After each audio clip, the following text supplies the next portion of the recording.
నవరసంబులుకు నాట్యమయూరియై మూల శబ్దంబుల మోక్షహంస. నవరసంబులుకు నాట్యమయూరియై మూల శబ్దంబుల మోక్షహంస. పరమ పవిత్రమౌ పరమాత్మ గీతయే నేడు నాట్యంబాడుచుండెగనుమా. పరమ పవిత్రమో పరమాత్మ గీతయే నేడు నాట్యంబాడుచుండెగనుమ. మునిరతనార్యులు మోదిల్లు శిష్యుండు, మునిరతనార్యులు మోదిల్లు శిష్యుండు సహజాచలుని కంఠ శబ్దరీతి. అజ్ఞానతిమిరంబులంతంబుజేయ అనాదిబోధను వినుము ఆర్యులార. అజ్ఞానతిమిరంబులంతంబుజేయ అనాదిబోధను వినుము ఆర్యులార. వినుము ఆర్యులార. తెలిపే జ్ఞానేశ్వరుల్ గీతన్ దివ్యరీతి. తెలిపే జ్ఞానేశ్వరుల్ గీతన్ దివ్యరీతి.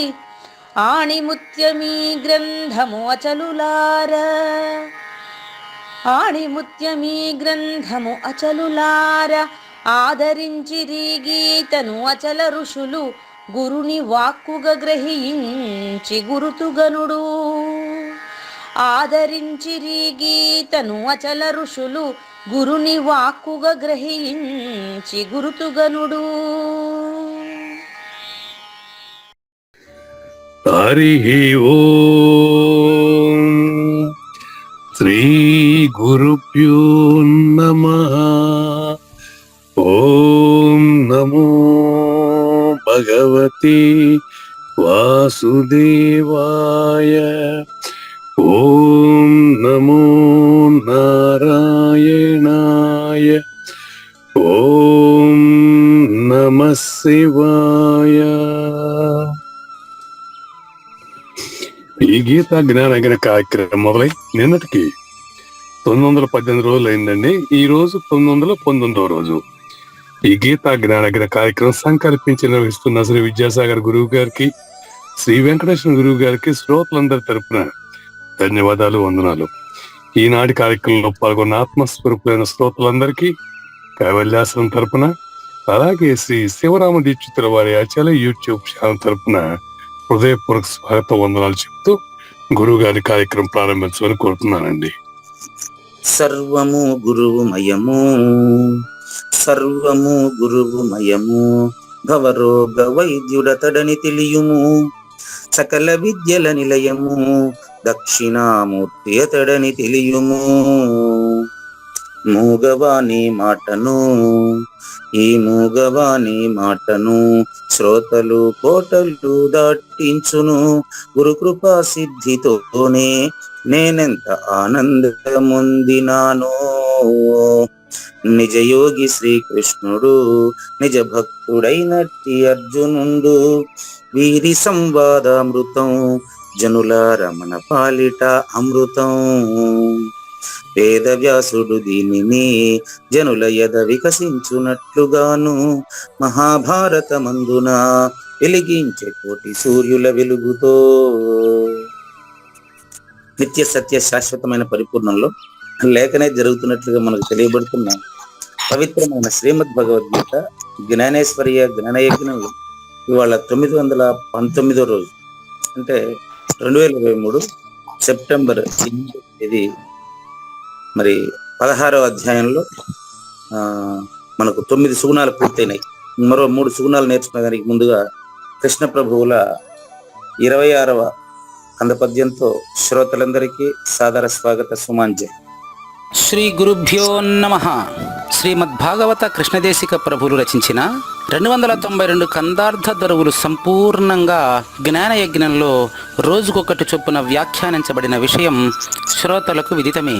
ఈ కందార్థ దరువులను రచించిన 9 సంవత్సరాల వరకు అవి ముద్రణకు నోచుకోలేదని, వాటిలోని నిగూఢ భావాలను మరింత స్పష్టం చేస్తూ రచయిత క్షరాక్షరోపాధి ద్వయదోషరహిత పరమతత్వ కందములు 261 రచించారని, తదుపరి సద్గురు శుభాశీస్సులతో ఈ రెండూ కలిపి ఒకే పుస్తకంగా ముద్రించారని పెద్దలు చెప్పగా విన్నాం. పుస్తకం ఇప్పుడు మన భక్తులతో చాలా మంది దగ్గర ఉంది. ఈ కందపద్యాలు భగవద్గీతకు ఉత్తర గీత వలె సద్గురు భక్తులకు కందార్థ దరువులలోని ఎన్నో సమస్యలకు సమాధానమై విలసిల్లుతోంది. ఎంతో ఉపయోగకరమైనటువంటి ఈ కందపద్యాలను రోజుకు ఒక్కొక్కటి చొప్పున వివరించాలని అడిగిన ప్రత్యక్ష శ్రోతల కోరిక మేరకు జ్ఞానయజ్ఞంలో శ్రీకృష్ణ పరమాత్మ సందేశానికి ముందే ప్రతిరోజు కృష్ణ ప్రభువుల దర్శనం మహద్భాగ్యంగా భావిస్తూ ముందుకు వెళదామా? సకల నిగమాగమాది ప్రకర మహానారికేళ ఫలసారము తీసొక గ్రంథము చేసితి లౌకిక జనులొక వేళగొన్న కీడుదొలంగున్. ఇది అచల పరిపూర్ణ ప్రబోధ అనేది అంత సులభంగా పట్టుబడేది కాదు. అదే సందర్భంలో దీనికంటే సులభం మరొకటి లేదండి. ఇది చాలా కీలకం. ఇది అచల పరిపూర్ణ ప్రబోధ సారాంశం తెలియాలంటే సకల నిగమ ఆగమ ఆది అంటే మొదలైన, నిగమములు అంటే వేదాలండి, ఆగమములు అంటే దేవాలయాలు నిర్మించబడేదానికి ఉపయోగపడే శాస్త్రాలు, విధి విధానాలు అనుకోవచ్చు గురుగారు. దేవాలయాలు నిర్మించడానికి ఉపయోగపడే విధి విధానాలు రాయబడిన శాస్త్రం ఆగమము. అంటే ముందు ఎవరికి వారికి సహజన్మ సాకార భక్తి అనేది అవసరం. కాబట్టి సకల అంటే ఈ సృష్టిలో ఉండేటటువంటి మొత్తం వేదాలు, పురాణాలు, శాస్త్రాలు అన్నీ మదిస్తే అప్పుడు తెలియబడేది అది నారికేళ ప్రకరము, మహానారికేళ ప్రకరం. మహానారికేళ ప్రకరం అంటే అర్థం చెప్తాను చూడండి. ఆకాశంలో నక్షత్రాలన్నీ లెక్క పెట్టేంత కష్టం, సప్త సముద్రాలని ఈ దీపకు వచ్చేంత కష్టం. అందుకనే నారికేళాన్ని సూచించారు. పాకాలు 3 రకాలండి. ఇక్కడ నారికేళం అనే పదం ఆయన ఎందుకు వాడారంటే, సాహిత్యము అంటే ఒక విషయాన్ని మీకు అర్థమయ్యేట్టుగా చెప్పడానికి రాసిన పుస్తకం అండి. అది 3 రకాలండి. పాకం 3 రకాలు కవుల హృదయంలో. అది ఎట్లా ఉంటుందంటే ఆ 3 చెప్తే మీకు అర్థమవుతుంది. ద్రాక్ష పాకము, కదలీ పాకము, నారికేళ పాకము అని 3 రకాలండి. నేను చెప్పే విషయం మీకు సులభంగా అర్థమైంది అనుకో, అది ద్రాక్ష పాకం. లౌకిక విషయాలు అయితే అట్లా అర్థమవుతాయి. నేను చెప్పేది మీకు కొంచెం వివరణతో చెబితే అర్థమైతే దాన్ని కదలీ పాకం అంటారు. ద్రాక్ష పండు తినాలంటే అట్లే శుభ్రంగా కడిగి నోట్లో వేసుకుంటే సరిపోతుంది. అరటిపండు తినాలంటే కొంచెం ఒలిసి తినాల, అంటే కొద్దిగా కష్టపడాలన్నమాట. దాన్ని కదలీ పాకం అంట. ఈ నారికేళ పాకం ఉంది చూడండి, నేను చెప్పేది మీకు పూర్తిగా అర్థం కాకుండా చిక్కుగా ఉండేదని నారికేళ పాకం అంటారు. అంటే నారికేళం అనే పదం ఎందుకు వాడారో ఇప్పుడు అర్థమైందా? టెంకాయ చెట్లో నుంచి వచ్చి దాన్ని పొట్టు తీసి దాన్ని మళ్ళీ కొట్టి అందులో పప్పు తీసి ఆ జలం తాగి అవన్నీ చాలా కష్టంతో కూడుకున్న పని కదా. ఆ విధంగా అచల పరిపూర్ణ ప్రబోధ నీకు నేరుగా చెప్పడం అనేది అంత ఈజీ అయిన విషయం కాదు. అది సకల నిగమ ఆగమ, అక్కడ కందార్థ దరువులు ఇదే చెప్పాడు. ఆగమ నిగమ ఉపనిషత్ సార మధిత అర్థము అవల తేలిన సారం అంటాడు. ఎందుకు ఆ మాట అన్నారంటే, కృష్ణ ప్రభువులు ఈ కంద పద్యాలు కందార్థ దరువులు రాయక ముందు భగవద్గీత సారాంశ జ్ఞానము అని ఒక గ్రంథం రాస్తారు. భగవద్గీత పైన చాలా పరిశోధన చేశారు వారు. వేదాంత వార్తిక్యము అనే గ్రంథం వారే రచించారు. ఉమ్, ఇవంతా రాసిన తర్వాత ఈ కంద పద్యాలు రాసినాను అని అర్థం. ఉమ్, అంటే నేను భగవద్గీత, పురాణాలు, ఆగమాలు, నిగమాలు ఇవన్నీ పరిశోధన చేసిన తర్వాత రాస్తున్నాను నాయన. ఇది మీకు అంత ఈజీగా అర్థం కాదు. ఉమ్, మీరు ఆ విధంగా అన్ని తిరగేసిన గురువు దగ్గరికే పోండి. ఉమ్, నోటి మాటలు చెప్పేసి నీకేదో ఇచ్చేస్తానని వాడిని నమ్మకండి. అది ఉమ్, ఇదే అర్థం ఇక్కడ. ఉమ్, సకల నిగమాగమాది మొదలైన ఆగమ శాస్త్రాలు, వేదాలు, పురాణాలు, ఆది అంటే మొదలుగా గల అన్నీ అని అర్థం. అది ఉమ్, సకల శాస్త్ర సారాంశము సాంఖ్య తారక మనస్కము, అన్ని శాస్త్రాల సారం ఇదే. ఉమ్, లింగమూర్తి రాస్తారు అట్లా. ఉమ్, సాంఖ్యము, తారకము, అమనస్కము, ఇది సహజ అమనస్క రాజయోగము. అదండి. ఉమ్, సహజ అమనస్క 3 సంవత్సరాలు చదివిన తర్వాత 3 గంటలే పరీక్ష పెట్టేది. ఆ పరీక్ష రాస్తే వాళ్ళకి డిగ్రీ వస్తుంది. ఉమ్, అయితే 3 గంటల పరీక్ష ఇప్పుడే పెట్టేయండి అంటే ఎట్లుంటది చెప్పండి?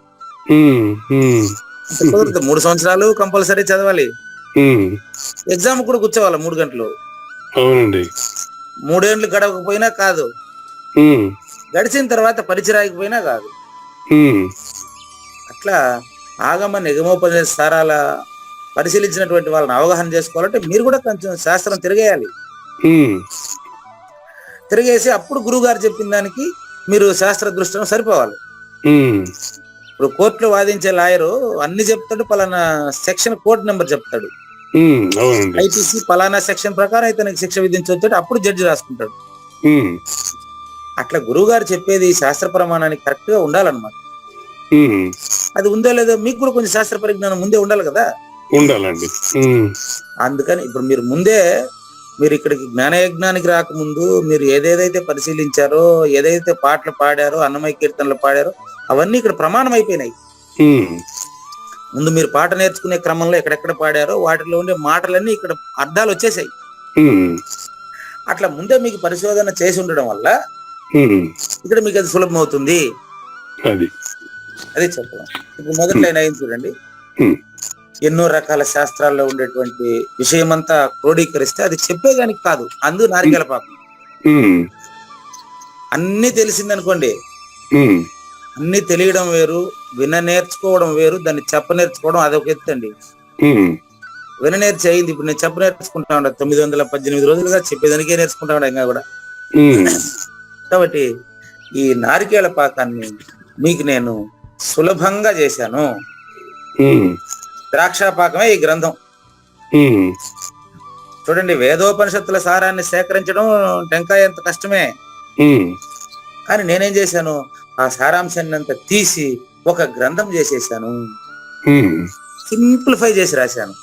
ఉమ్, ఉమ్, పోయే నిన్న ఒక ఆయన మెసేజ్ పెట్టినారు, ఉమ్, గురువు గారు నేను పలానా రోజు మీ దగ్గరికి రాబోతున్నాను, ఉమ్, ఆ రోజు నాకు మీరు అచల సిద్ధాంతం యొక్క సారాన్ని సంక్షిప్తంగా నాకు చెప్పేయండి అన్నాడు.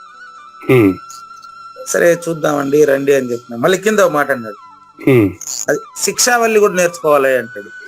ఉమ్, ఆ పదమే లేదు ఇంతవరకు నేను. ఉమ్, అది శిక్షావల్లి ఎందుకు అంటే ఉమ్, చెప్తాను చూడండి. వారు ఇప్పుడు వింటున్నారు, క్లాసులో ఉన్నారు, ఉమ్, వారికి అవగాహన కావడం కోసం చెప్తున్నటువంటి వాళ్ళు మిగతా వాళ్ళు కూడా తెలుసుకోండి. ఉమ్, వ్యాకరణము, శిక్ష, ఛందస్సు, జ్యోతిషము, కల్పము, నిరుక్తం అని 6 ఉన్నాయండి. ఉమ్, వ్యాకరణము, ఛందస్సు, ఛందస్సు, జ్యోతిషము, జ్యోతిష్యము, ఓకే, నిరుక్తము, కల్పము, ఈ 6 ఏమంటారంటే వేదాంగాలు అంటారండి. నిరుక్తం, కల్పం, ఓకే, వేదాంగాలు, ఓకే. అందులో మొదటిది శిక్ష. ఉమ్, శిక్ష, వ్యాకరణము, ఛందస్సు, జ్యోతిషము, కల్పము, నిరుక్తము. నిరుక్తం అంటే డిక్షనరీ. అది ఉమ్, ఈ వ్యాసుడు రాసిన డిక్షనరీ అండి అది నిరుక్తము. ఉమ్, ఈ 6 వేదము నేర్చుకోవడానికి అవసరమైంది అది. ఉమ్, అంటే అచ్చులు హల్లులు నేర్చిన తర్వాత పదాలు నేర్చుకుంటాం. ఉమ్, అట్లా మీరు అచల సిద్ధాంతాన్ని బాగా కాచి వడపోచి నేర్చుకునే ప్రయత్నంలో మీరు చేసుకునే దాంట్లో ఇప్పుడు నేను వచ్చి శిక్షావళి నేర్చుకోవాలంటే ఆ పదం మీరు ఎక్కడ వినేశారు కాబట్టి అది నేర్చుకోవాలంటారు. ఉమ్, తైత్తిరీయ ఉపనిషత్తులో వస్తుంది అది. ఉమ్, అంటే ఉపనిషత్తులు వేదాంతం నేర్చుకునే దానికి ముందుగా ఈ శిక్షావళి నేర్చుకుంటే వేదాంతం బాగా అర్థమవుతుంది. అదండి. ఉమ్, కానీ ఏమడిగారు నన్ను, మీ దగ్గరికి వచ్చి నేను అచల సిద్ధాంతం నేర్చుకోవాలి, మళ్ళీ శిక్షావళి నేర్చుకోవాలంటే ఎలాంటిదంటే, డాక్టరేట్ పొందిన వ్యక్తి కాన్వెంట్ లో అడ్మిషన్ అడగడం లాంటిది. అది కాబట్టి అచల సిద్ధాంతం అనేది చూసుకోండి. సకల నిగమ ఆగమాది ప్రకార మహానారికేల ఫలసారం తీసి రాసేసిన గ్రంథం అచల సిద్ధాంతం.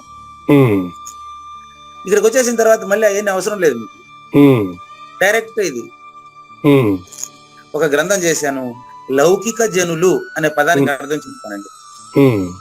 లౌకిక జనులు అంటే 84 లక్షల జీవరాశుల కళ ప్రపంచంలో, స్వరస్వప్నమైన ఈ ప్రపంచంలో ఈ 232 కోట్ల సంవత్సరాలుగా జీవిస్తున్నటువంటి జనన మరణాల్లో ఉన్నటువంటి మానవులు అని అర్థం. లౌకిక జనులు, లోకము అంటే రన్నింగ్ లో ఉండేది, మూలం లేని అబద్ధ రన్నింగ్ లో ఉండే జీవితమే లోకం. లోకం అనేది నిజానికి లేదండి. లోకము అంటే చూడబడున్నది అని అర్థం. లోకం అంటే చూడబడినది. బాగుందండి. ఎవరి చేత? చూసేవాడి చేత. అంతే. నిజానికి లోకం అనేది లేదండి. లౌక్యంగా మనం లౌక్యంగా జీవించేస్తూ ఉంటాం, అదే లోకం. లౌక్యంగా అంటే అబద్ధపు గుర్తుని నిజంగా భావించేసుకుంటూ జీవిస్తా ఉండిపోతాం. నీది నాది, అది చాలా చాలా మంది దగ్గర అది ఎప్పుడైతే నాది అనుకుంటాడో అక్కడ నేను ఉంటాడు. ఇది నాది అది నాది అంటే వాడు ఉన్నాడని అర్థం ఆడ. కాబట్టి లోకము అంటే చూడబడున్నది. ఎవరి చేత క్వశ్చన్ వేసుకోవాలి? చూసేవాడి చేత. అదేనండి. అంతేనండి. సద్గురువుకి లోకం లేదండి. సద్గురువుకి లోకం లేదు. ఓకే, ఆయన మాత్రం ఉంటాడు. అదేనండి. ప్రూఫ్ చూసుకోండి. లోకంబులు లోకేశులు లోకస్తులు తెగిన తుదిన అలోకంబగు పెంజీ కటి కవ్వల నెవ్వండు ఏకాకృతనై వెలుగు నేనతనిని సేవింతును. నాన్నగారు చెప్పేవారు, ఈ పద్యానికి అర్థం చెప్పురా అనేవాళ్ళు ఆయన. అంటే ఇది భాగవతం పద్యం అండి. లోకంబులు అంటే రన్నింగ్ లో ఉండే స్టేటస్, లోకస్తులు అంటే దీన్ని పరిపాలిస్తుండే వాళ్ళు. ఎవరిది? లోకం వాళ్ళది. తెగిన తుదిన 84 లక్షల జీవరాశులతో కూడినటువంటి సృష్టి ప్రళయం కంప్లీట్ అయిన తర్వాత కూడా అలోకం అంటే సృష్టికి కారణమైంది అలోకం. సృష్టి కారణమైన వస్తువు నశించదండి. సృష్టి కారణమైంది అలోకం. నశించదు, శూన్యం కదా. శూన్యం నశించేది ఏంది? అవును, చూపిస్తాను చూడండి కావాలంటే. మట్టి నశించాల్సిన అవసరం ఉంది. మట్టి కుండ అవుతుంది, పగులుతుంది, మళ్ళీ కుండ అవుతుంది. అది నశించేది ఏముంది? మట్టి నశించేది ఏమి లేదు. ఇక మట్టే అది అదే మార్పులు చెందుతా ఉంటుంది, అంతేనండి. అంతే గురుగారు. అదే లోకం. అది ఇక్కడ ఈ గ్రంథాన్ని లౌకిక జనులు ఒకవేళ కొన్న వాడు గాని అదృష్టం పండి సద్గురువు దగ్గర చేరిపోయినాడు అనుకో, ఈ గ్రంథము ఉండి సద్గురువు ఉన్నారనుకో, ఇంకా అయిపోయి కీడు తొలగును, జనన మరణాలు అనేటువంటి భ్రాంతి వాడికి లేకుండా పోతుంది. అది దీని అర్థం, ఈ పద్యం అర్థం అండి. అంటే ఈ లోకంలో రియాక్టింగ్ మెకానిజం ఉంటుంది కదండి గురుగారు? ఏమండి? లోకంలో స్పందన మాత్రమైనటువంటి ఒక ప్రపంచం ఉంటుంది, అంతే. అది లేకపోతే లోకమే కాదు అది. లోకం లేదు, స్పందన చూసేవాడిది మాత్రమే. స్పందన చూసేవాడిది. ఈ లోకం లేనిదండి. అంతేనండి. అది నెక్స్ట్ ఇంక 2 కందార్థాల తర్వాతనే ప్రారంభం అవుతుంది. పరమ పురుషుడు అంటే గురువు అండి, ఆయన ఒకటే ఉండేది, అది మాత్రమే ఉండేది. లేని ప్రపంచం ఇది. అవునండి. యోగ వాసిష్టంలో ప్రారంభం ప్రశ్న అదే, ఉత్పత్తి ప్రకరణంలో చెప్పేది ఇదే. ఉత్పత్తి ప్రకరణం అంటే ప్రపంచం ఎట్లా ఉత్పత్తి అయిందో చెప్పాలి కదా. ఎప్పుడు ఉత్పత్తి అయింది ప్రపంచం? అసలు ప్రపంచం ఉత్పత్తి కానేలేదు అంటాడు. అది ఆ సత్యం, అదే సత్యం, అదే సత్యం. ఇప్పుడు జ్ఞానేశ్వరుడు అదే చెప్పబోతున్నారు. అది ఎరుక లేదు, ఒక స్పందన ఉన్నట్టుగా అనిపిస్తుంది మనకు, అంతే. లేనిదే ఎరుక, ఎరగబడుతున్నదే ఎరుక. నిన్న హన్వాడ మహాసభలో ప్రధానమైన చర్చ కూడా అదే, ఎరుక అంటే ఏంటి అని. ఉన్న పరిపూర్ణంలో లేనిది ఎరుక అంటే, ఉన్న పరిపూర్ణంలో లేనిది ఎరుక అంటే, ఎరగబడుతున్నది ఎరుక అంటే ద్వయము. ఎరుక ఎప్పుడు ద్వయంగా ఉంటుంది. శరీరంలో ఉండేటువంటి నువ్వు తెలియబడుతూ ఉంటావు, ఇద్దరు కలిసి ఎరుగుతారు, ఒకడే ఎరగలేరు. అవును. కానీ పరిపూర్ణం సింగిల్, ఇది ద్వయం. ఉమ్, పరిపూర్ణం అనేది అది ఏకమై ఉన్నది, ఎప్పుడు నిరంతరం ఏకం, నిత్య వర్తమానం, ఎప్పుడు ఉండేది పరిపూర్ణం మాత్రమే. ఉమ్, ఇది సింపుల్ గా తెలుస్తుంది, కానీ ఇది సకల నిగమాగమాది ప్రకరమహ నారికేళ పాకం లాగా ఉంటుంది. ఉమ్, దాన్ని తీసి మీకు నేను సింపుల్ గా గురు శిష్యుల మాటల వల్ల చెప్పినానని నిన్న చెప్పారు. ఉమ్, ఇది నారికేళ పాకంగా ఉంటే కూడా మీకు ద్రాక్ష పాకంగా అందించేస్తున్నాను ఉమ్, అని ఈ రోజు చెప్పారు. ఇది మీరు తీసుకుంటే ఖచ్చితంగా జనన మరణ భ్రాంతి రహితమవుతుంది అని స్పష్టంగా చెప్పేస్తున్నారు కృష్ణ ప్రభువుల వారు. అదే ద్వయం లేకుండా ఉండాలంటే ద్వయం ఉండాల్సిందే. ఎట్ట మళ్ళీ చెప్పండి. ద్వయం లేకుండా ఉండాలంటే ద్వయంతోనే తెలుసుకోవాలి, ద్వయం ఉండాల్సిందే కదా గురుగారు. అప్పుడు ద్వయం లేదు, అసలు మళ్ళీ ఉండాల్సిందే. ద్వయం లేకుండా తెలుసుకోవాలి. మరి ఎరుకుతో కదా మనం పరిపూర్ణాన్ని తెలుసుకుంటున్నాము. ద్వయముతోనే పరిపూర్ణాన్ని తెలుసుకోవాలండి. తెలుసుకున్న తర్వాత తెలుసుకున్నవాడు సపరేట్ గా ఉండడండి. ఉండడు. ద్వయం ఉండాలి కాదు, ద్వయం లేదు. అది క్లియర్. వరకు ఉన్నాడు, వాడు ఉన్నాడని భ్రమపడుతున్నాడు. అంతే, ఉన్నట్టు భ్రమపడడం మాత్రమే అది. అంతేనండి. కలగంటున్నంత వరకు కళ్ళలో ఉండే వస్తువులు నిజమని భ్రమపడుతుంటాడు. వాడు మేలుకుంటే కళను కాదు మేలుకుంటాడు, కళతో పాటు కళలో నిద్రించిన నిద్రను కూడా మేలుకునేవాలి. కళ మేలుకోడు, కళా నిద్ర రెండు కలిపి మేలుకుంటాడు. అంతేనండి. పరిపూర్ణం తెలుసుకుంటే తెలుసుకునేవాడు కూడా ఉండడు ఇంకా. అట్లా లెక్క అది. అంతేనండి. ఇప్పుడు నిద్రపోయే ముందుగా నీకు నిద్ర నువ్వు రెండు ఉన్నాయి.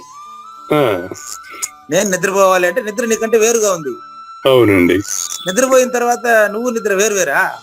కాదు, ఒకటే కదా. ఒకటే. ఒకటే అని చెప్పేది నీకు నువ్వు ఇప్పుడు చెప్పు చూద్దాం. నిద్రపోయినాక లేదండి. అట్లా నువ్వు పరిపూర్ణం ఒకటే. ద్వయము అనేది నీలో లేకనే తోచింది. నువ్వు పరిపూర్ణుడు నాయన. నీలో లేక తోచిన ద్వయాన్ని నువ్వు నమ్మడం వల్ల దానికి అటాచ్ అయి ఉన్నావు. దాని నుంచి నీకు డిటాచ్ ఇప్పించడమే గురువు పనిచ్చిన సూచన, అంతే. ఏం పెద్ద కష్టం కాదు అది. దీనికి రేపే అరంగేట్రం చేస్తున్నాడు, రేపే తెరదీసేస్తున్నాడు కృష్ణప్రభు. రేపు 27వ పద్యంలో శిష్యుడు తనకు తానుగా సాధన సంపత్తి గురువు దగ్గరికి ఎట్లా పోతాడని తర్వాత ఎపిసోడ్ తెలుసుకున్నామండి. రచయితకు ధన్యవాదాలు తెలియజేస్తూ జ్ఞానయజ్ఞం 2వ భాగంలో 16వ అధ్యాయం 2వ శ్లోకం కానివ్వండి. శ్రీ భగవాన్ ఉవాచ. శ్రీ భగవాన్ ఉవాచ. అహింసా సత్యమక్రోధః. అహింసా సత్యం అక్రోధః. త్యాగః శాంతిరపైశునం. త్యాగః శాంతి అపైశునం. దయాభూతేషు. దయాభూతేషు. అలోలుప్త్వం. అలోలుప్తం. మార్ధవం. మార్ధవం. హ్రీ. హ్రీం. అచాపలం. అచాపలం. చూడండి, నేను ఒకసారి చదువుతాను. ఇందులో 11 సుగుణాలు చెప్పబడ్డాయండి. 9 అయినా ఇంతవరకు. అభయము, సత్వ సంశుద్ధి, జ్ఞానము, జ్ఞాన యోగ వ్యవస్థితి, దానము, దమము, యజ్ఞము, స్వాధ్యాయము, తపస్సు, ఆర్జవము 9 అయిపోయినాయి. ఈరోజు 11 సుగుణాలలో 3 తెలుసుకుంటాం. 11 సంక్షిప్తంగా ఒకసారి చెప్తాను. ముందుగా చూడండి, అహింస, సత్యము, అక్రోధము. అహింస 10, సత్యం 11, అక్రోధం 12, త్యాగం 13, శాంతి 14, దయాభూతేషు 15, అలోలుప్త్వం సర్వభూతేషు లేదు, అపైశునం కదా.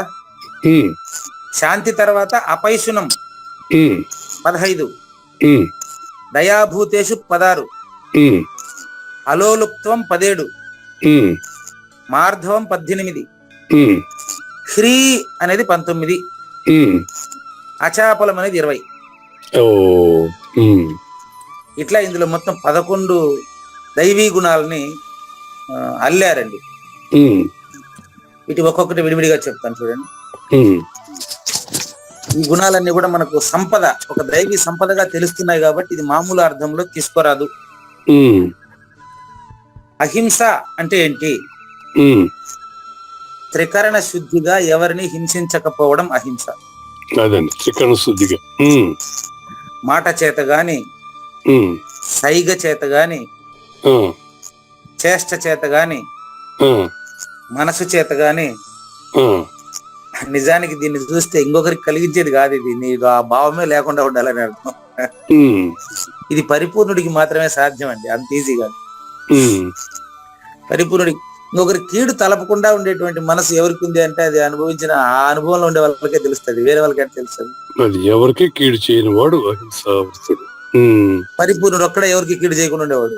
అవునండి, ఇంకా రెండో వాడు ఎట్టి పరిస్థితి చేస్తాడు, ఎరుకులో ఉండేవాడు ఎట్ట కీడు చేస్తాడు. అంతే. స్వార్థం ఉంటుంది కదా. ఆ, కాబట్టి అహింస అంటే అది అర్థం. ఉమ్, సత్యము అంటే ఆ అహింసతో మాట్లాడేవాడు. ఓ దీనికి లింక్ ఉండదు, ఒకదానికి భలే లింక్ ఉండదు చూడండి.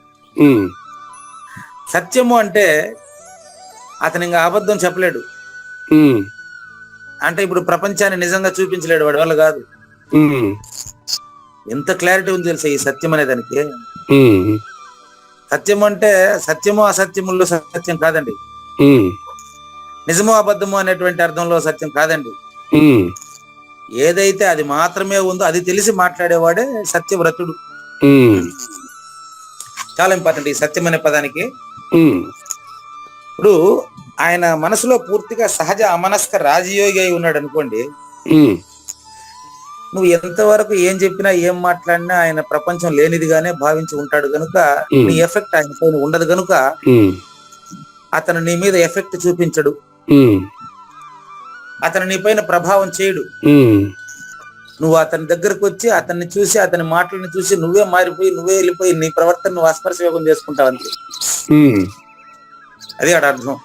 సత్యము అనే పదానికి ఇంత అర్థం ఉందా ఉమ్, అంటే యథార్థమైనటువంటిది తెలిసి ఉండడం సత్యము అంటే. యథార్థం తెలిసి ఉంటాం. ఉమ్, యథార్థం అంటే పరమార్థమే. అంతేనండి, యథార్థం అంటే పరమార్థం. ఉమ్, ఆ పరిపూర్ణం తెలిసి ఉండేవాడు ఉమ్, సత్య భాషణమే పలుకుతాడు. ఉమ్, నిన్న హన్వాడ మహాసభలో ఉమ్, ఒక ఇద్దరు బయలుదేరారు వ్యతిరేకంగా. ఉమ్, అంటే నేను మాట్లాడేదానికి వాళ్ళు వ్యతిరేకం అనుకున్నారు కానీ ఉమ్, వాళ్ళకు నేను వ్యతిరేకం కాదండి. ఉమ్, ఒక ఆయన లేసి ఏమండి కందార్థం ఉపయోగించకూడదా ఏమి కందార్థాలు ఎందుకు రాసినారు అనుకున్నారు అని కొంచెంసేపు కూర్చొని మాట్లాడినారు పాపం. ఉమ్, గురువు గారు కాస్త కూర్చోండి చెప్తాను నేనని చెప్పి వారికి చెప్పారు, వివరంగా చెప్పారు. ఉమ్, కందార్థం ఒకటి తీసుకుంటూ ఉపయోగించండి, నేను కాదన్ను. ఉమ్, అందులో ఉండే అర్థం నీకేం అర్థమైంది, ఉమ్, నీ అనుభవం ఏంటి, ఉమ్, దాన్ని నువ్వు తర్వాత తరం వారికి ఎలా చెప్తావు. ఉమ్, బాగుంది, చక్కని మాట. అంతేగాని కందార్థం వాడొద్దని నేను చెప్పలేదు. కందార్థం ఉపయోగించక ముందు, కందార్థం రాయక ముందు పరిపూర్ణం ఉంది. ఉమ్, ఈ సృష్టి రాకముందే పరిపూర్ణం ఉంది. ఆ, ఈ సృష్టి వచ్చినట్లు బ్రహ్మ చెందుతుంది అంతే. ఉమ్, యథార్థం తెలిసిన వాడు కందార్థాన్ని ఉదాహరణగా తీసుకొని దానిలో తన అనుభవాన్ని చెప్పాలా. ఉమ్, అది పక్కన పెట్టి ఈ కందార్థానికి ఆ కందార్థం జాయింట్ చేసుకుంటూ మాట్లాడుకోకపోతే ఇదేం సభ ఇది చెప్పండి. ఉమ్, అది కూడా అధ్యక్షుడుగా ఉండమని వాళ్ళు అభ్యర్థించారు కాబట్టి ఆ మాట కూడా చెప్పే, లేకపోతే నేను గుమ్మలు కూర్చుంటా, నేను ఎందుకు చెప్తా. ఉమ్, ఉమ్, కాబట్టి గుర్తుపెట్టుకోండి, సత్యము అంటే అచల పరిపూర్ణం తెలిసినటువంటి వారే నిజమైన సత్యవ్రతుడు. ఉమ్, అతను మాట్లాడే మాట ఎలా ఉంటుందో 12లో చెప్తారు చూడండి. ఉమ్, 10 అహింస, 11 సత్యం అండి. ఉమ్, 12 అక్రోధం. ఉమ్, అక్రోధము అంటే ఉమ్, తనకు అపకారం చేసే వారి పైన కూడా కోపం లేకుండా ఉండడాన్ని అక్రోధం అంటారు. అపకారి కూడా ఉపకారం చేసేవాడు. ఉమ్, దీనికి ఒక పద్యం మీద ఉండాలనుకుంటా. అవును, అపకారికి ఉపకారం అపమానుడు చేయవాడు పద్యం. ఎట్ట మళ్ళీ చెప్పండి మీరు చూద్దాం. అది కొంతవరకు తెలుసాడు. అపకారికి ఉపకారం కాదు. లేదు ప్రారంభ దోషం, ప్రారంభమే తప్పు. అట్ట కాదండి, చూడండి. ఉపకారికి ఉపకారము అవునండి. ఉపకారికి అంటే నీకేదైనా మేలు చేసిన వాడికి. ఉపకారికి ఉపకారము. అవును గురుగారు, తప్పది నేను మాట్లాడదు. విపరీతము కాదు సేయ వివరింపంగా. నీకు మేలు చేసిన వాడికి నువ్వు మేలు చేయడం అనేది పెద్ద విచిత్రమేం కాదు. అది విపరీతము కాదు సేయ వివరింపంగా. బాగా ఆలోచించి చూస్తే నీకు వాడేదో హెల్ప్ చేసాడు, వాడికి నువ్వేదో హెల్ప్ చేసినావు. ఇందులో విచిత్రం ఉంది. ఇది అక్రోధం కాదు. ఇది అక్రోధం అంటే అర్థం ఏంటి తెలుసా? అపకారికి నుపకారము. ఇది మీరు చెప్పింది. రావాలది, ఇక్కడ రావాలది. అపకారికి నుపకారము నెపమెన్నక చేయవాడు. అది కూడా మళ్ళీ ఎట్ట చేయాలి తెలుసా? చూడు రే, నువ్వు నాకు కీడు తలచావు, నేను నీకు మేలే చేస్తాను. అది తప్పే. అట్లా మాట్లాడుతా ఉంటే ఇంక వాటి దోషం ఉండదు అని అర్థం. చూసుకోండి, అపకారికి నుపకారము, నాకు కీడు చేసిన వాడికి కూడా నేను మేలు చేస్తూ, నాకు కీడు చేసిన వాడికి నేను మేలు చేస్తున్నాను అనేటటువంటి తప్పించకుండా చేసడం అక్రోధం. అది చెప్పి చేస్తే మళ్ళీ అదేంది, మళ్ళీ అది ఉపయోగం. కాబట్టి అపకారికి నుపకారము నెపమెన్నక చేయువాడు నేర్పరిస్మతి. ఈ నెపమెన్నక అనేటువంటి పదం అక్కడ ఇంపార్టెంట్. నెపమెన్నక, అవునండి. నాకు వీడు శత్రువుగా ఉంటే కూడా వీడిని నేను కాపాడినాను కదా అంటే వాడు శత్రువు అనే భావన ఇలా ఉందన్నమాట. అయితే అది నెపమెన్నకని చాలా చాలా అర్థవంతమైంది. అది ఆడ దాని ఒక్కొక్కరికి భలే లింక్ ఉన్నాయండి ఇవి. 10 అహింస, మనసులో అసలు ఏమాత్రం హింస భావమే లేదు. 11 సత్యం, అటువంటి వాడు సత్యవ్రతుడు. అతనికి ఎవరైనా కీడు చేయాలనుకుంటే వీడికే ద్వంద్వం తప్ప, చేయాలనుకున్న వాడికి తప్ప అతనికి లేదు, కాబట్టి అతను అక్రోధి. సత్యం బాగా చెప్పారు గురుగారు. యథార్థాన్ని తెలిసినాడు తెలిసేవాడు పరమార్థం తెలియటమే. అంతే కదా. అంతే. నిన్న అడిగారండి, నాకు అడిగారు, మీరు ఇంతమంది వీళ్ళు మీకు ఎదురు తిరుగుతా ఉంటే మీకేం కొంచెం కూడా కోపమే రాలేదా అని అడిగారండి అన్నవాడ మహాసభలో. ఏమండి, ఇక్కడ ఆయన మాట్లాడేది కల్లోనే, నేను మాట్లాడుతూ ఉండేది కల్లోనే కదా. ఇద్దరు కల్లోనే మాట్లాడుకునేటప్పుడు కళ్ళ ఎవరైనా కొట్లాడుకుంటారా? ఒకసారి ఆలోచించండి. కాబట్టి అది వాళ్ళ భావన, అంతేగాని మీరు ఇంకా ఎంతమంది నన్ను విమర్శించినప్పుడు నాకేం ఇబ్బంది లేదని చెప్పారు.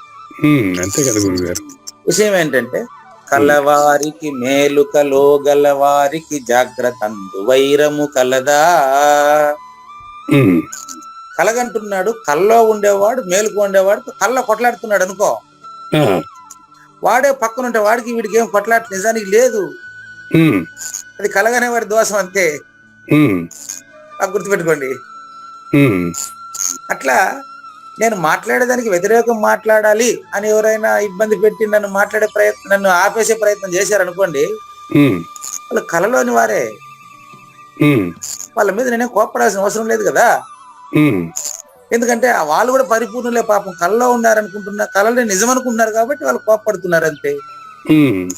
సింపుల్. గుర్తుపెట్టుకోండి. కాబట్టి ఎప్పుడు కూడా ఇప్పుడు ఈ జ్ఞానయజ్ఞం కళ్ళలో జ్ఞానయజ్ఞం ఇది. ఇందులో మిమ్మల్ని నేను గాని నన్ను మీరు గాని కోపపడడానికి ఏముండదు. మీరు ఏమి దీంట్లో ప్రయోజనం ఆశించాలే, నేను ఏం ప్రయోజనం ఆశించాలే. ఏదో వినేవాళ్ళు చాలా మంది చూస్తూ ఉంటారు. నిన్న కూడా హన్వాడ మహాసభలో మహబూబ్ నగర్ జిల్లా చూస్తే తెలంగాణ రాష్ట్రం అంతా కూడా ఇంట్లో ఇదే టీవీలో దీన్ని పెట్టుకుని రాసుకుని వాళ్ళ గురువుల దగ్గర విశ్లేషణ చేసిన దాన్ని ఇంకా సులభంగా సింపుల్ గా దీన్ని తిప్పుకుంటా ఉన్నారు. వాళ్ళంతా మీ పేరే చెప్తా ఉన్నారు. ఏమని, ఆయన ఎవరు, ఆయన ఎవరు, కావూరు నాగేశ్వర ప్రసాద్. మేము అడగాలనుకునేదంతా ఆయనే అడిగేసినాడు. సంతోషం. సంతోషం గురుగారు. మేము ఏది అడగాలనుకుంటామో ఇంకా మాకు రానటువంటి డౌట్లన్నీ కూడా ఆయనే అడిగేశాడు. ఇంకా మాకు సంపూర్ణంగా ఇంకా మాకు ఎలాంటి సందేహాలు లేవు అంటున్నారు వాళ్ళు. అంతే, ఇదంతా కలే కదా. కళలోనే ప్రయత్నించి ఎప్పుడైనా మేలుకుండేస్తే ఇది అబద్ధం అయిపోయా. సింపుల్. ఈ అబద్ధపు గుర్తులో దీంట్లో మళ్ళీ కొట్లాడుకోవడాలు మనస్తాపాలు ఏంటికండి? చూసుకోండి. అక్రోధం అంటే ఇది నిజం చెప్పింది. అహింస అంటే తన మనసులో హింసాభావం ఎప్పటికీ కలగకుండా ఉండే ఆయన అహింసవాది. అది నేను మహాత్మా గాంధీనే చెప్తానండి దానికి. అవును, మహాత్మా గాంధీ ఆయుధమే అది. అది మహాత్మా గాంధీ చేతిలో ఆయుధం ఏది? అహింస, కత్తులు, రైఫిల్ కాదు. అది ఆ రకంగా అతను పరిపూర్ణుడు. ఒక రకంగా చెప్పాలంటే ఎరుకు లేని వాడి కింద లెక్క. అదే ఆయన ఆయుధం, అదే ఎరుకు లేని వాడు. నెక్స్ట్ ఆయన అంటాడు, స్వాతంత్రం ఏం కాదు తెచ్చింది, భగవద్గీత తెచ్చింది అంటాడు ఆయన. అది కథ. కాబట్టి అహింస అంటే తనలో ఎప్పటికీ హింస పుట్టని వాడు, పుట్టని హింస గలవాడు. భలే ఉంది ఈ పదం కూడా, పుట్టని హింస. అతనిలో ఎప్పుడు హింస పుట్టదు ఇంకా. అటువంటి వాడు యథార్థం పరిపూర్ణాన్ని తెలిసిన వాడు, పరిపూర్ణుడు గనుక అతనికి అక్రోధము అంటే అతనికి ఎవరైనా అపకారం చేసేదానికి వస్తే కూడా వాళ్ళకి మేలే చేస్తాడు ఆయన. అది అక్రోధం అంటే. ఆయన త్యాగి, ఆటోమేటిక్ గా త్యాగి ఆయన. ఎందుకంటే చూడండి, కర్మాచరణమునందు కర్తృత్వ అభిమానం పూర్తిగా లేకుండా ఉండే ఆయన త్యాగి. నేను త్యాగి అని ఆయన చెప్పడండి. నేను త్యాగి అని ఆయన చెప్పుడు. గుర్తుపెట్టుకోండి, ఇక్కడ త్యాగ అనే దానికి అది అర్థం. ఎన్ని త్యాగం చేసి ఉంటాడు? ట్రై చేయండి. ఆయన త్యాగం చేసింది అని చెప్పండి. ఎరుకునే త్యాగం చేశాడు. కర్తను త్యాగం చేశాడు. ఆడ కర్త లేడు ఇంకా. అవునండి. కర్త లేకపోతే ఫలితం ఎవరికి? ఇప్పుడు అహింస కర్త లేడు కనుక ఆడు హింస చేయడు వాడు. అది త్యాగ. కాబట్టి త్యాగికి ఆల్రెడీ ఆయన ఎరుకను త్యాగంగా ఎప్పుడో త్యాగం చేసినాడు. ఎరుకను లేకపోతే కర్తను ఎరిగేవాడిని అబద్ధపు గుర్తును వదిలేశాడు కదా. ఇంకా అతనికి కోపం రావడానికి అవకాశం లేదు. కోపం రాదు, హింస చేయడు. నెక్స్ట్ శాంతి. అతనిలో జనన మరణాలకు పనికి వచ్చే భ్రమ, పంచ విషయాలకు అతీతంగా ఉన్నాడు కాబట్టి ఆయన ఎప్పుడూ శాంతిగానే ఉంటాడు. ఇంకా ఆయన అపైశునం నంబర్ 15, 15. మళ్ళీ నంబర్లు వరుస క్రమం చూసుకోండి. 10 అహింస, 11 సత్యము, 12 అక్రోధము, 13 త్యాగము, 14 శాంతి, 15 అపైశునము. పైశునము అంటే చాడీలు చెప్పేది, నిందించేది. అపైశునము అంటే ఎవరిని నిందించడు ఆయన. ఎవరిని నిందించడు అసలు. అది అపైశునము అంటే.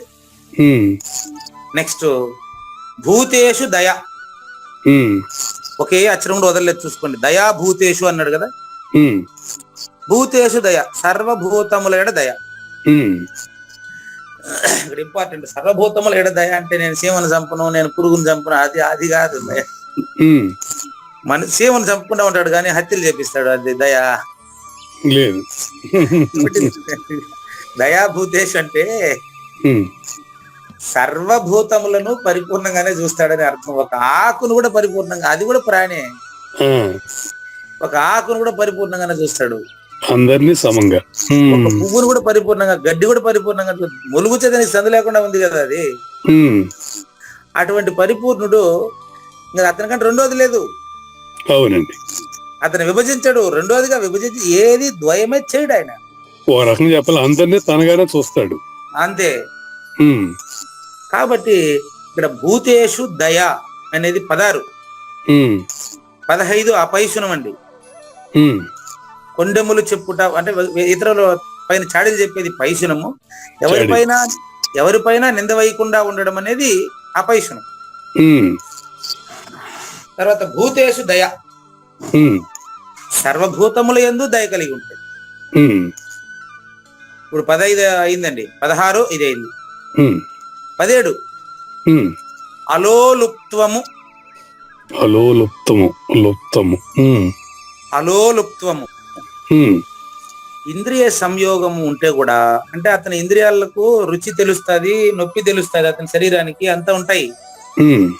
కానీ అక్కడ కర్త ఉండడు. అతని నాలుకకి షడ్రుచులు తెలుస్తాయి, కానీ అన్ని రుచులను అతను సమానంగానే చూస్తాడు. అట్లయితే మిరకాయ తినమని చెప్పకండి. అతను కూడా శరీరం మనలాగానే ఇంద్రియ విషయాలపై సంయోగం, అదే అస్పర్శ యోగం పాటిస్తుంటాడండి ఆయన. జరుగుతుంది, పాటించడం కాదు అది. మనమైతే అస్పర్శ యోగం పాటించాలా, ఆయనతో అస్పర్శ యోగం అదే జరుగుతుంది. అలోలుప్త్వము అంటే ఏ విషయానికి అంటని వాడు అని అర్థం. లుప్తం అంటే అంటుకోవడం. అలోలుప్త్వము అంటే ఇంద్రియ విషయాలకి అంటే పంచ విషయాలకి ఎప్పుడూ టచ్ కాడు. 18 మార్ధవం, మృదు స్వభావము. 18 మార్ధవం, మృదు స్వభావం. ఓకేనండి. మృదు స్వభావం అండి. రావణాసురుడిని రాముణ్ణి ఇద్దరిని కూడా ఒకే రకంగా చూస్తాడు. రావణాసురుడి పైన కోపం తెచ్చుకోడు, రాముడి పైన వాళ్ళిద్దరిని రెండుగా చూడడు. ఎట్లండి, ఒకడు దుర్మార్గుడు కదా అని మీరు అనొచ్చు. లేదండి, అది ఇతిహాసం మాత్రం. వాల్మీకి మదిలో మెదిలిన 2 పాత్రలు అవి, అంతే. చాలా ఇంపార్టెంట్ అది. అవునండి, అవునండి. వాల్మీకి మదిలో మెదిలిన 2 పాత్రలు, 2కి అతీతుడుగా ఉంటేనే వాల్మీకి ఆ రెండింటిని అంత చక్కగా చిత్రీకరిస్తాడు. అవును, 2కి అతీతుడుగా. అది కోమలత్వం అంటే. మార్ధవం. నెక్స్ట్ హ్రీ అంటే సిగ్గు. దేనిపైన సిగ్గు అనేది ఇప్పుడు ఇంపార్టెంట్. ఇక్కడ సిగ్గు అంటే ఏంటి అనేది మీకు చూడండి. ఆడవాళ్ళని చూస్తే మగవాళ్ళకి సిగ్గు, మగవాళ్ళని చూస్తే ఆడవాళ్ళకి సిగ్గు. ఆ సిగ్గు కాదు. పెళ్లి కూతురు పెళ్లి చూపుల్లో సిగ్గుపడుతుంది, ఆ సిగ్గు కాదు. హ్రీ అంటే నిజానికి సిగ్గు అని అర్థం, కానీ ఎరుకను అంటించుకోవడానికి సిగ్గు అని అర్థం. అంటే లోక శాస్త్ర విరుద్ధ కార్యాచరణములు చేసేదానికి ఆయన సిగ్గుపడతాడు అనమాట.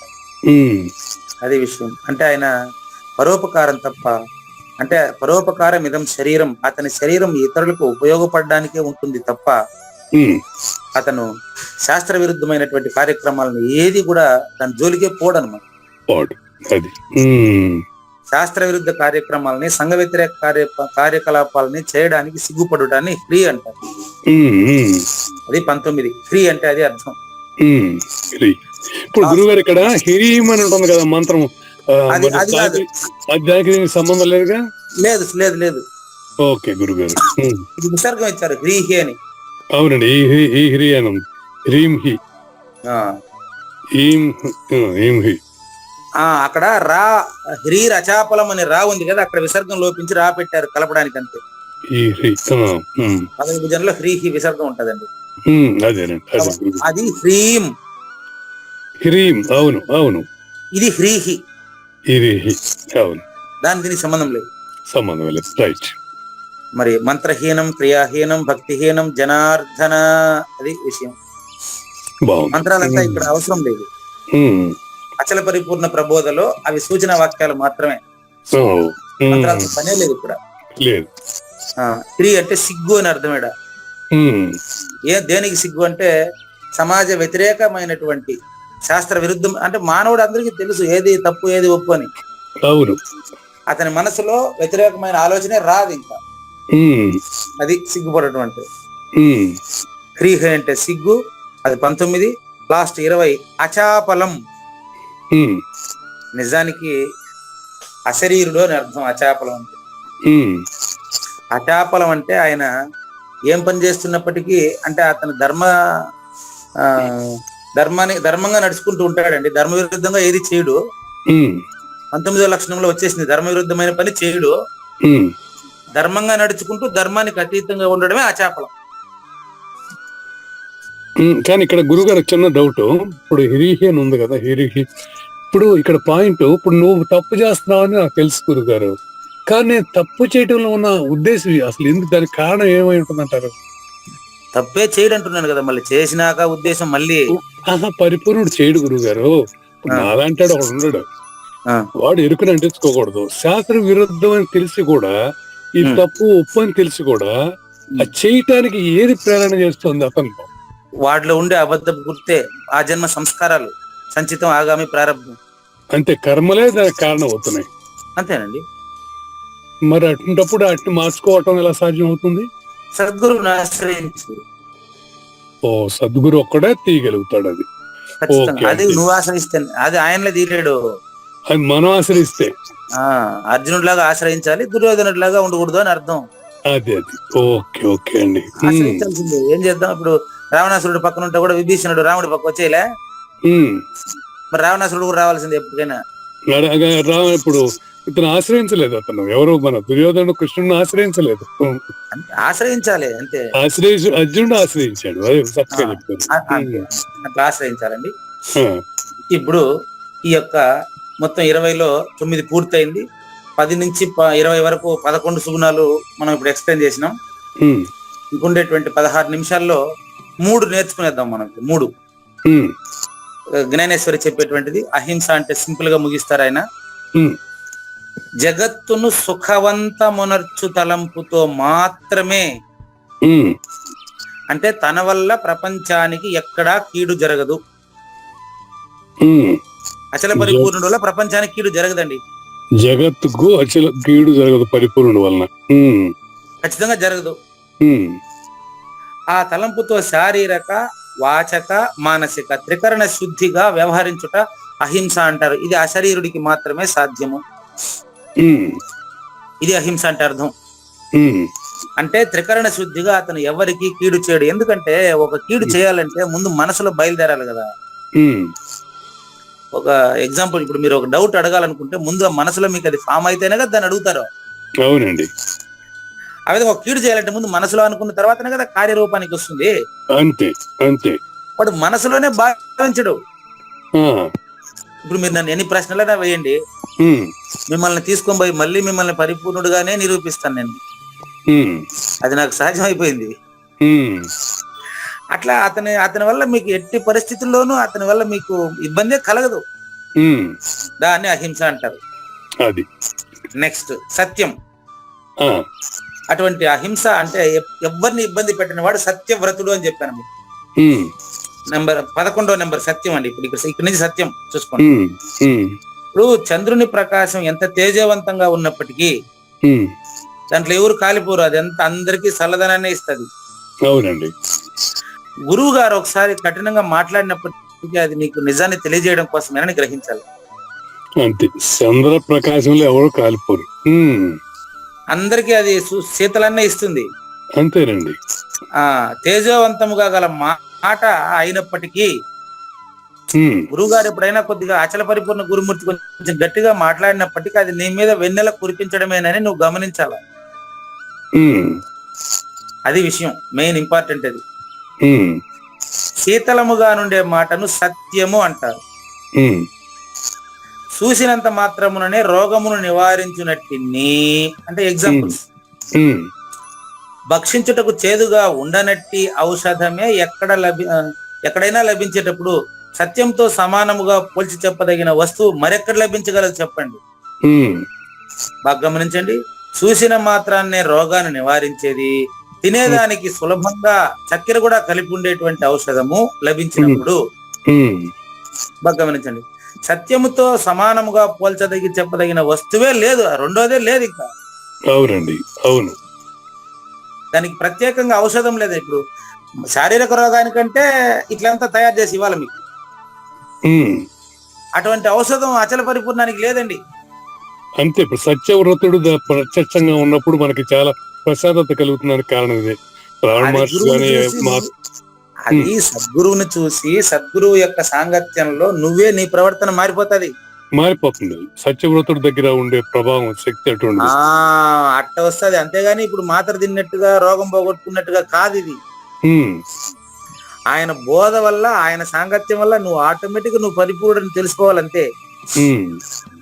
అందుకని ఆయనతో సమానంగా పోల్చదగిన వస్తువు రెండోది లేదు. చూడండి అది ఎట్టుంటుందంటే ఆయన మాట నీకు కీడు కలిగించదండి. నీటి తుంపర కంటి పైన పడింది అనుకో, అది ఇంకా కంటికి చల్లదనాన్ని ఇస్తుంది. అవునండి. అదే నీరు ప్రవాహంలో కఠినమైన రాళ్ళని బండల్ని దొల్లి చేసి చెట్లను పెకలించేస్తుంది ఒక చోట. ఎందుకు మరి ఇక్కడికి అక్కడ తేడా ఏంటి చూడండి.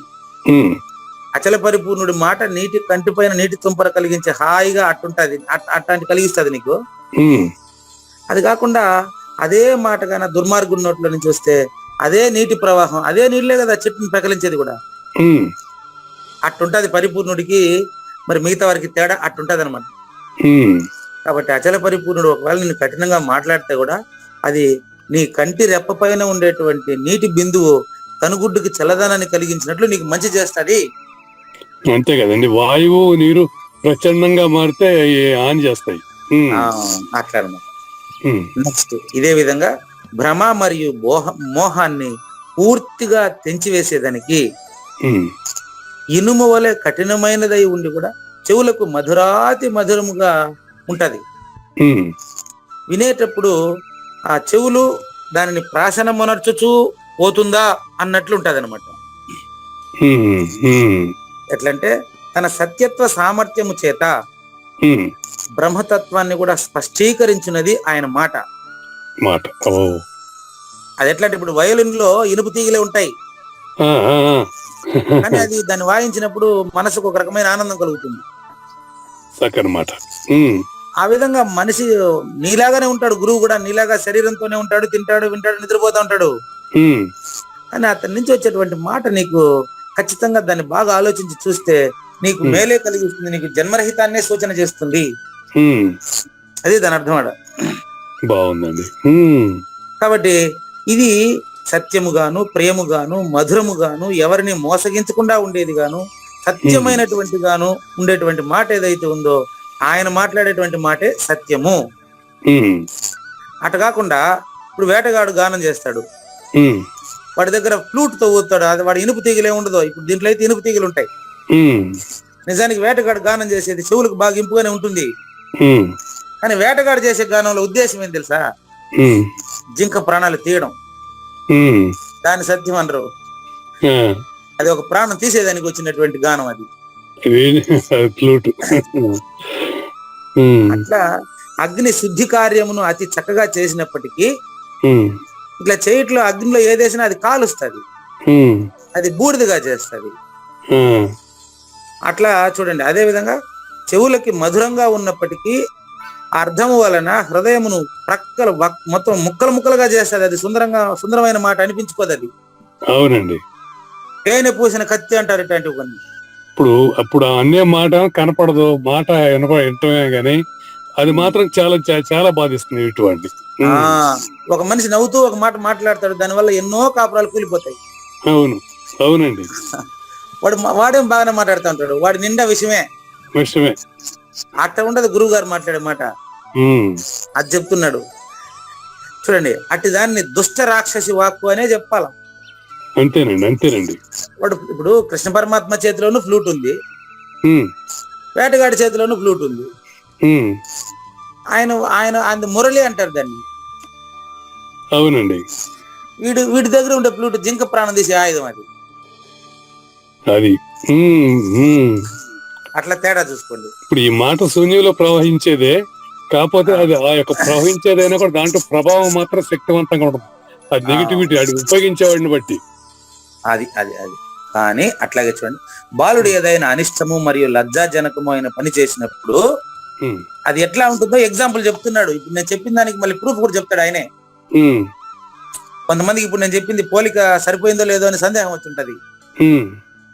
అటువంటి వాళ్ళకి ఇప్పుడు చూసుకోండి, ఒక తల్లి బిడ్డ ఉన్నారండి. ఆ బిడ్డ ఎంత కఠినంగా ఏడస్తా ఉంటే కూడా, ఎక్కి ఏడస్తా ఉంటే కూడా అది ఆ తల్లి చెవులకు మాత్రం సుతారంగా తోస్తుంది అనమాట. వాడిని చూడండి, ఒక బాలుడు ఏదైనా అనిష్టం చేసినా, తప్పు పని చేసినా, చెడ్డ పని చేసినప్పటికీ, లజ్జాజనకమైన పని చేసినప్పటికీ బయటకు ఆ తల్లి ఆ బాలుడి పైన కోపం వెలిబుచ్చినప్పటికీ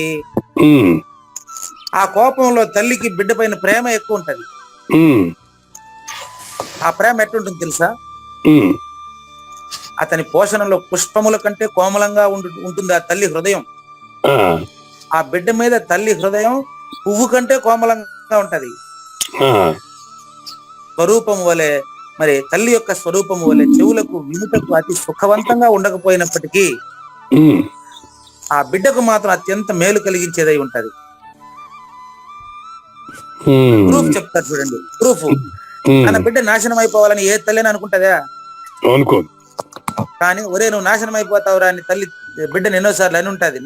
మాట వరుసకు నోటితో అని ఉంటది. అన్నప్పటికీ ఆ తల్లి ఆ బిడ్డను ప్రేమిస్తానే ఉంటది. అంటారు సస్తావరణ అంటారు, మాటలు వస్తూ ఉంటాయి, అపశబ్దాలు వస్తూ ఉంటాయి. కానీ తల్లికి బిడ్డకు ఉండేటువంటి సంబంధం మాత్రం ఎట్టి పరిస్థితుల్లోనూ శత్రుత్వం కాదు కదా. అవును గురుగారు. అట్లా నేను ఎంతో మంది తండ్రి బిడ్డలకు ఈ పంచాయతీ తెచ్చినప్పుడు మాట్లాడినా ఈ మాటని. ఆ, ఆయన చెప్తారు, వాడు నా కొడుకే కాదు, వీడు మాత్రం నా కొడుకు కాదు అని చెప్తూ ఉంటాడు ఆయన. ఉమ్, ఇప్పుడు కూడా నీ కొడుకు మీద ప్రేమ కనిపిస్తా ఉంది అయ్యా అంటే అప్పుడు నవ్వేస్తాడు ఆయన. ఉమ్, వాళ్ళు ఎన్ని మాట్లాడినప్పటికీ తండ్రి కొడుకు మీద ప్రేమే ఉంటుందండి. ఉమ్, అది చూసేవాడికే కనిపిస్తుందండి. మరి అది కూడా గుర్తుపెట్టు. ఉమ్, కాబట్టి అది దుర్వికారముల చేత లిప్తము కాకుండా ఉంటుందండి. అది ఉమ్, ఉమ్, దాన్ని ఈ ప్రకరణంలో సత్యముగా ఎరుగవలెను. ఉమ్, చూసారా? అంటే సద్గురుమూర్తికి శిష్యులు 2 రకాలుగా చూడరు. ఉమ్, సద్గురుమూర్తి తన శిష్యుడిని 2 రకాలుగా చూడరు. ఉమ్, కాబట్టి ఈరోజు మనం అహింస అనే పదాన్ని తెలుసుకుంటున్నాం. సత్యము అనే పదాన్ని ఇంకా బాగా ఎక్స్ప్లెయిన్ చేస్తున్నారండి.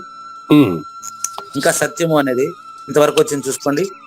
ఉమ్, చూడండి, ఎట్లాగైతే బిడ్డ ఒక తప్పు పని చేసినప్పటికీ ఆ బిడ్డను మందలించేటటువంటి ఆ తల్లి కఠినపు మాటలలో పువ్వు కంటే కోమలమైన మధురత్వం ఉంటుందా, ఉండదా?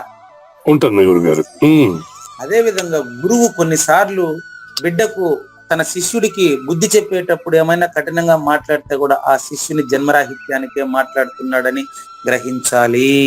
ఉమ్, దీని సత్యము అంటారండి. ఉమ్, నెక్స్ట్ అక్రోధము. అక్రోధం. 11 అనుకుంటాను.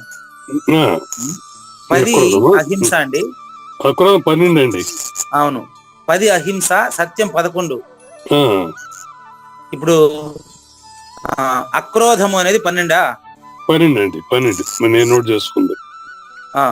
అహింస 10, సత్యము 11, అక్రోధము 12 అండి.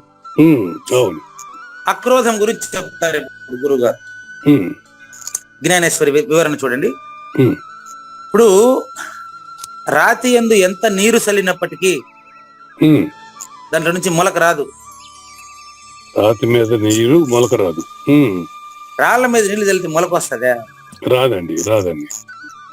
అదే విధంగా అచల పరిపూర్ణుడిలో జనన మరణాలు రావు. ఉమ్, ఉమ్, అక్రోధము అనే దానికి ఎగ్జాంపుల్ తీసుకోండి. ఉమ్, అక్రోధము అంటే అచల పరిపూర్ణుడికి ఎట్టి పరిస్థితుల్లోనూ జన్మకు సంబంధించిన సంస్కారాలు ఉండవు. ఉమ్, పాలు పెరుగైన తర్వాత ఆ పెరుగైపోయిన పెరుగు మళ్ళీ తిరిగి పాలుగా మారే వీలు లేదు. దానికి ఉదాహరణలు చెప్తున్నారు. నెంబర్ 1, రాళ్ల మీద నీళ్లు చల్లితే మొలక రాదు. ఉమ్, భూమిలో నీళ్లు చల్లితే గడ్డి ఏ మొలకుంటే ఆ మొలక గడ్డి గాద ఏదో ఒకటి వచ్చేస్తాయి, గబ్బు చెట్లు వచ్చేస్తాయి. అవును, రాళ్ల మీద నీళ్లు చల్లితే మొలక రాదు. కొన్ని గుట్టల మీద కొండల మీద ఉన్నాయని చెప్తే ఆ పగుళ్ళలో దానికి సంబంధించిన మట్టి చేరి వచ్చినాయండి. అంతే. లేకపోతే అది మట్టి మీద రాయి మీద పోలిస్తే అంత వాళ్ళగా. అది గుర్తుపెట్టుకోండి. అదే విధంగా వెన్నను ఎంతగా తరచినప్పటికీ నెయ్యి అవుతుందే తప్ప గంజినీళ్ళు రావు. పాము కుబుసాన్ని ఎంత తనినప్పటికీ దానికి కోపం రాదు. పాము కుబుసాన్ని తన్నితే కోపం వస్తుంది, ఆ పాము తోకం దొక్కితే కోపం వస్తుంది. పాము బుస లాంటి వాడు అశరీర గురువు. అది పడగెత్తది, అది బుస. వసంత ఋతువు ఎంత ప్రజ్వలినప్పటికీ తోటలో పూలు పూస్తాయి, ఆకాశంలో పూయదు. అక్రోధం అంటే అదే అండి. అశరీర గురుమూర్తి చెప్తుంటాడు, చూసుకోండి. వసంత ఋతువు వసంత ఋతువు వచ్చినప్పటికీ, ఎంత వాన పడినప్పటికీ, ఎంత మంచు కురిసినప్పటికీ భూమి మీద చెట్లు పూస్తాయే తప్ప ఆకాశం పూయదు. వసంతంలో ఆకాశం పూయదు. రంభ యొక్క స్వరూప లావణ్యాలంతా కూడా వయసులో ఉండేటువంటి ఆ కోరిక ఉండేవాడికే తప్ప నపుంసకుడికి కాదు. సుఖదేవుడి అంతఃకరణం, వ్యాస మహర్షి కొడుకు సుఖ మహర్షిని కామ వికారం ఎప్పటికీ జనించదు. నెక్స్ట్, పూర్తిగా చల్లారిపోయిన అగ్గిలో నెయ్యి పోస్తే అది మండదు. వినటంతోనే ఆ బోధ చూడండి.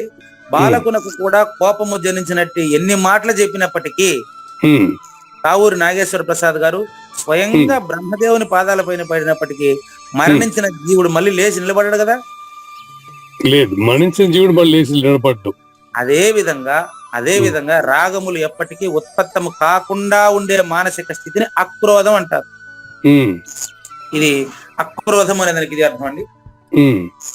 అక్రోధం అంటే ఆ సమయానికి కోపం రాకుండా ఉండడం కాదు, కోపం అనేటువంటి మాట దాంట్లో పుట్టకుండా చేసి ఉంటాడు ఆయన.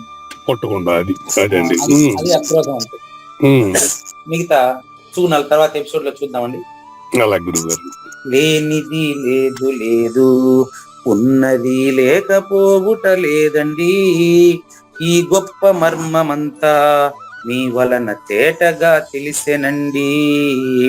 అహింసా ప్రియ భాషణం, త్యాగి అయి కోపము లేకుండుట, ఎవరిని నిందించక శాంతిగా భూతదయ కలిగుండుట, కోమలత్వము కలిగియు కర్తవ్య కర్మలను చేయుచుండు, శ్రీకృష్ణుని పలుకును సూటిగా తలపల మునిరత్నమే, శ్రీమించిన భావమై సద్గురువు చెప్పకనే చెప్పెనండి. సద్గురాత్మ మంగళం అమ్మ కానండి. జయ మంగళం నిత్య శుభమంగళం, జయతు జయ మంగళం మహోత్సవ మంగళం, జయ మంగళం నిత్య శుభమంగళం, జయతు జయ మంగళం మహోత్సవ మంగళం. శ్రీమించున చలంబు సూచించినటువంటి దక్షిణామూర్తికి దండమిడుతూ, శ్రీమించున చలంబు సూచించినటువంటి దక్షిణామూర్తికి దండమిడుతూ, శ్రీ మహావిష్ణువు సూర్య భగవానుడు యాజ్ఞవల్కి జనక రాజ ఋషికి జయ మంగళం నిత్య శుభమంగళం, జయతు జయ మంగళం మహోత్సవ మంగళం. అయం వ్యర్థ బాహ్య కోపి నభవతి అనే సుఖయోగి సాంది పరుసుల వరుస, అయం వ్యర్థ బాహ్య కోపి నభవతి అనే సుఖయోగి సాంది పరుసుల వరుస, దీనినే శ్రీకృష్ణ పరమాత్మ వద్దనే ఎరిగరిగిన ఉద్ధవార్జునులకు. జయ మంగళం నిత్య శుభమంగళం, జయతు జయ మంగళం మహోత్సవ మంగళం. శ్రీ అల్లమా ప్రభు బసవేశ్వరుండును బ్రహ్మానంద రామానంద స్వామి, శ్రీ అల్లమా ప్రభు బసవేశ్వరుండును బ్రహ్మానంద రామానంద స్వామి, నవరసాలు లిఖించు నాట్యమయూరిగా గీతను మలచిన జ్ఞానేశ్వరులకు. జయ మంగళం నిత్య శుభమంగళం, జయతు జయ మంగళం మహోత్సవ మంగళం. కబీరు దాసుడు సహజానంద గురుడు రామావధూతయు రాజితముగా, కబీరు దాసుడు సహజానంద గురుడు రామావధూతయు రాజితముగా, అంబికా శివయోగి శ్రీవేమన నిరంజన వెంకయ్య తిరువెంగళార్యులకును. జయ మంగళం నిత్య శుభమంగళం, జయతు జయ మంగళం మహోత్సవ మంగళం. శ్రీ బృహద్వాసిష్ట సిద్ధాంతమును చేసి జనన మరణ భ్రాంతి జడుపు బాపి, శ్రీ బృహద్వాసిష్ట సిద్ధాంతమును చేసి జనన మరణ భ్రాంతి జడుపు బాపి, అచల సాంప్రదాయమవనిలో నెలకొలిపి అందించినట్టి శివరాములకును.